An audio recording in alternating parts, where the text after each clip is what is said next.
দেখো আমি একা আসিনি, আমার সঙ্গে এসেছে আরো একজনা। হাই। আর এই দেখো সরো, আমার পেছনে দেখেছো কি সুন্দর ফুল গাছ, তোমাদেরকে দেখাই চলো। কি সুন্দর ফুল ধরেছে দেখো, দেখেছো কত সুন্দর ফুল। এটাকে কি ফুল বলে বলো তো? তোমরা নিশ্চয়ই জানবে, এটা গাঁদা ফুল, সবাই জানে। কেমন আছো তো দেখো, আর ওই দিকটা দেখছো, স্বাগতম। ওই দিকটা দেখেছো, ওই দিকটা ভুট্টা গাছ। আর ওখানে বাইক নিয়ে কিছু লোক আছে, কারণ মাঠে চাষ হয় তো, ওই জন্য সবসময় মাঠে লোক থাকেই। ভালো লাগছে না আমাদের চারিদিকটা? ভালো লাগলে কমেন্ট করে জানাবে। হ্যাঁ, এখন পরন্ত বিকেল, মানে সূর্যটা নেই বললেই চলে, সূর্য প্রায় ডুবে ডুবে আসছে। আর দেখো মাঠের মাঝখানে একটা বাড়ি, আর ওই দিকে দেখো, ওই দেখো ফাঁকা ফাঁকা বাড়ি। মানে গ্রামের দিকে না কি হয় বলো তো, একটু ফাঁকা ফাঁকাই বাড়ি হয়, খুব একটা গাদাগাদি হয় না।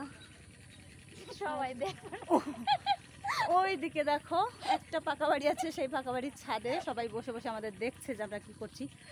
ওখানটায় দেখেছো? দেখা যাচ্ছে না বলো? ওই দিকে স্যালো মেশিন চলছে।